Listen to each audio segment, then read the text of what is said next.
Olá pessoal, bom dia. Eu me chamo Noemi Machado e juntamente com os meus colegas Eric, Camila, Kaique, Mason e Edilan, ficamos responsáveis pelo tema Exército de Cristo, tendo como tema central religião central e religiosidade popular na colônia. O nosso vídeo ele abrange como um todo o surgimento do Exército de Cristo e suas influências no período colonial. O século XVI teve como uma de suas manifestações mais profundas o processo de reformas religiosas, responsável por quebrar o monopólio exercido pela Igreja Católica na Europa e pelo advento de uma série de novas religiões que, embora cristãs, fugiam aos dogmas e ao poder imposto por Roma, as chamadas religiões protestantes. Martim Lutero ele foi o precursor, das religiões protestantes. Ele foi também, sem dúvida, uma das figuras mais importantes.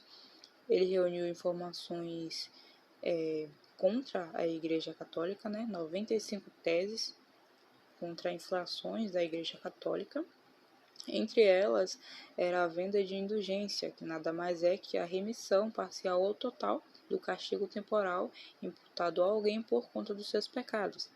Naquele tempo, o Papa havia concedido a indulgência plenária para quem doasse qualquer quantia para a reforma da Basílica de São Pedro. Lutero propôs, com base em suas interpretações das Sagradas Escrituras, que salvação não poderia ser alcançada pelas boas obras ou qualquer méritos humanos, mas tão somente pela fé. Porém, quase 20 anos depois, surgiu uma sociedade chamada Soldados de Cristo. Bem, o Exército de Cristo, ou então Ordem Jesuíta, é uma corporação vinculada à Igreja Católica, fundada por Inácio de Loyola em 1534, no século XVI, na cidade de Paris. Essa ordem foi fundada num contexto contra a Reforma Católica, no qual eles evangelizavam as pessoas, catequizavam buscando novos cristãos, além de impedir o avanço do protestantismo. Após criar a Companhia de Jesus, no qual o Papa Paulo III, no ano de 1540, reconheceu os jesuítas, atuaram em várias partes do mundo. No Brasil, chegaram em 1549, sendo um português, Manuel da Nóbrega, e um espanhol, José de Anchieta, com o intuito de catequizar povos nativos, no qual, depois de catequizados, eram chamados de índios pacificados. Índios que não aceitavam a catequização eram escravizados. No Brasil, estabeleceram missões jesuíticas, no qual indígenas passavam por processo de conversões e jesuítas aprenderam elementos da linguagem indígena para estabelecer uma melhor catequização sobre os povos. Olá, que está falando aqui agora é Mason. E os jesuítas enfrentaram inúmeros conflitos por razões diversas. Uma dessas razões foi principalmente por conta dos índios pacificados, termo dado aos índios convertidos ao catolicismo estarem sendo escravizados. A chamada Guerra Justa, que ditava que os índios convertidos não deveriam ser escravizados, não era seguida por todos os colonos, tendo em vista aqueles que escravizavam qualquer nativo, independentemente de sua religião.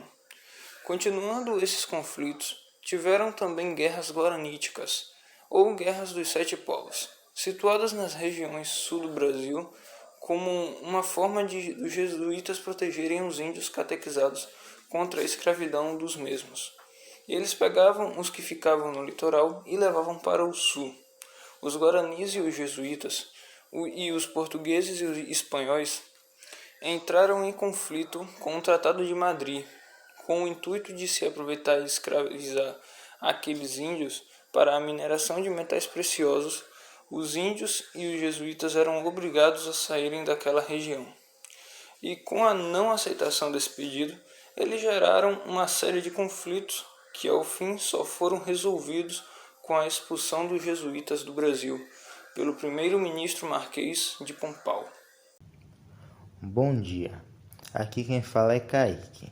Bem, Diversas são as raízes que fundamentam as tendências pedagógicas desenvolvidas em nosso país ao longo da sua história. E são essas tendências que igualmente lançam as bases para o desenvolvimento do pensamento educacional brasileiro em sua riqueza teórica e diversidade prática, rigidamente amparada numa concepção religiosa do mundo. O período forjou uma escola de racionalidade dedutiva, que defendia o ensino das verdades consagradas pelo cânone escolástico, complementado sobretudo pelo currículo das 7 artes liberais.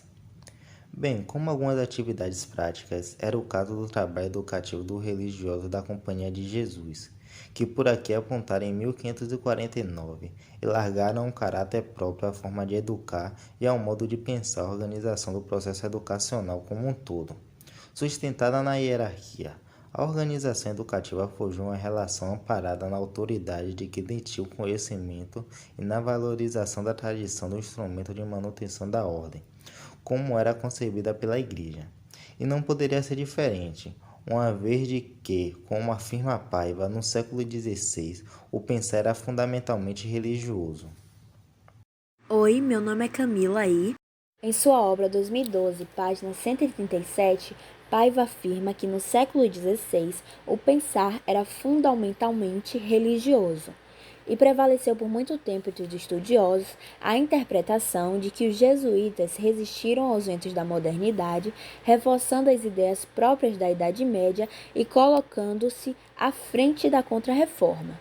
Embora a partir disso seja verdade, leva-se mais em conta os aspectos negativos do trabalho educativo, como Gilberto Freire, em seu erudito estudo Casa Grande e Senzala, 1943, e mais recentemente Gadotti, 2012, página 231, salientaram. Gadotti, por exemplo, que diz o seguinte: os jesuítas nos legaram um ensino de caráter verbalista, retórico, livresco, memorístico e repetitivo, que estimulava a competição através de prêmios e castigos. Discriminatórios e preconceituosos, os jesuítas dedicaram-se à formação das elites coloniais e difundiram nas classes populares a religião da subserviência. Bom dia, aqui já é Eric Silva. Partindo da fala da minha colega Camila, assim também como da dependência e do paternalismo, características marcantes de nossa cultura ainda hoje. Era uma educação que produzia uma sociedade perversa, dividida entre analfabetos e sabichões, os chamados doutores, entre aspas. Atualmente, as análises historiográficas buscam uma posição mediana entre uma tendência negativa e outra elogiosa em torno do tema da educação jesuíta. Como José Ricardo Pires de Almeida, 1989, autor do livro História da Instrução Pública no Brasil 1500 a 1889, enaltece um trabalho evangelizador da ordem, sua organização e o seu desenvolvimento sem fazer nenhuma crítica, diz ele na abertura de sua obra, 1809, página 25. É incontestável que os jesuítas foram os primeiros educadores da juventude brasileira. E foram também os pioneiros da civilização do país, onde lançaram os fundamentos do nosso edifício social, as bases segundo as quais formou-se nosso espírito público. Como afirma Durkheim, 1952, a arte e a originalidade da pedagogia dos jesuítas constituíram uma verdadeira revolução, que os colocou na perspectiva de superação das práticas educativas medievais em direção à pedagogia moderna. Assim sendo, indo além do que precognizava o método escolástico, era comum o uso da música e do teatro para o ensino das letras e das artes, assim como o desenvolvimento das manufaturas para despertar o gosto geral pelos estudos. Por mais de 2 séculos, o ensino jesuíta foi o mesmo, quase sempre baseado nos princípios clássicos de transmissão de conteúdo acadêmico e de estudos religiosos. Embora a prática pedagógica tenha sido um pouco afastada do rigor medieval, e suas aulas tenham avançado nos conhecimentos humanistas, permanecia a ideia da ordem como uma virtude, bem como o objetivo da salvação.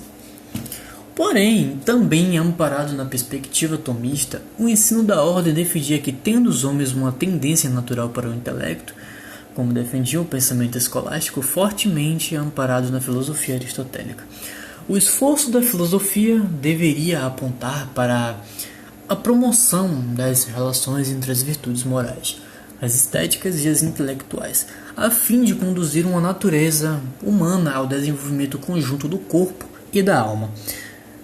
Sendo assim, a melhor forma de se chegar a Deus, dizia Aquino em 2004. Se Deus é puro intelecto, como afirmou em sua súmula teológica, aqui em 2004, a verdade em nosso intelecto deve conformar-se ao intelecto divino. E a partir dessa concepção é que se desenvolveu uma educação mais contemplativa, por assim dizer, resultando em uma formação passiva e conformadora, a qual se realizava por meio de uma pedagogia da repetição, tanto do conteúdo como da didática, e não em uma formação para a reflexão e para o pensamento crítico. Neste trabalho, nós priorizamos a interação do grupo. Todos nós deveríamos colaborar. Primeiramente, analisamos a questão, fizemos tópicos e logo após designamos cada função dos participantes. Eu, Naimi, fiquei responsável pela introdução, conclusão e por explicar qual foi a peça-chave para o surgimento da organização Exércitos de Cristo. A Camila ficou responsável pelas imagens. O Kaique ficou responsável pela confecção do vídeo. O Mason ficou responsável pelas pesquisas e confecção de sua fala sobre os desfechos e consequências. O Edilan tomou conta dos tópicos onde, como, quando e porquê. O Eric ficou responsável por montar os slides, pesquisar sobre os paralelos entre passado e atualidade, montar o roteiro e ajudar a organizar o trabalho. As referências usadas no trabalho foram YouTube Vídeo Jesuítas no Brasil, resumo de história para o Enem, Riga Carlos César, Guerras Guaraniticas Brasil Escola, Vaínfas Ronaldo, Exército de Cristo, em História do Brasil para Ocupados, 2013, da Casa da Palavra. E com isso, encerramos a nossa apresentação sobre o tema que nos foi designado pela professora Raíssa Canuta.